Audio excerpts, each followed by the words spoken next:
வீட்டில் மாடியில் வந்து தண்ணி தொட்டியில் கொஞ்சம் ரிப்பேர் ஒர்க் இருந்தது. சரி, அந்த வேலைக்கோசரம் தான் வந்து நான் ஆஃபீஸ்க்கே லீவ் போட்டேன். சின்ன வயசில் வந்து எனக்கு இந்த மாதிரி காங்கிரீட் வேலைக்கு போன அனுபவம்லாம் இருக்குது. அசிஸ்டண்ட் எங்கேயோ ரெஸ்ட் ரூம் போன சமயத்தில் கலவையெல்லாம் நானே போட்டு கொடுத்தேன். சரி, நான் அந்த சமயம் பார்த்து கரெக்டாக அசிஸ்டண்ட்டும் வந்துட்டார்.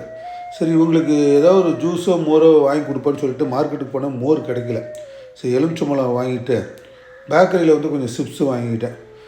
இந்த எலுமிச்சம்பழத்தை ரெகுலராக வந்து எலுமிச்சம்பழம் வந்து ஜூஸ் போடுறத விட நம்ம வித்தியாசமாக வந்து பார்த்திங்கன்னா ஒரு நாட்டு சர்க்கரை, கொஞ்சம் இஞ்சி இதெல்லாம் நசுக்கி போட்டு ஒரு எலுமிச்சம்பழம் ஜூஸ், இந்த கிராமத்தில் இப்படி தான் வந்து ஜூஸ் போட்டு தருவாங்க. உடம்புக்கு ரொம்ப நல்லது, நல்லா செரிமானம் ஆகும்.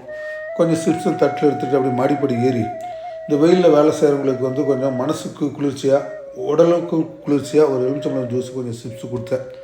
சின்ன வயசில் வந்து நான் அந்த மாதிரி காங்கிரீட் வேலையெல்லாம் பண்ணியிருக்கிறேன். அதோட கஷ்டம் எனக்கு தெரியும். சரின்னு சொல்லிட்டு அவங்களுக்கு கொடுத்த திருப்தியோடு அப்படியே கீழே இறங்கிட்டேன்.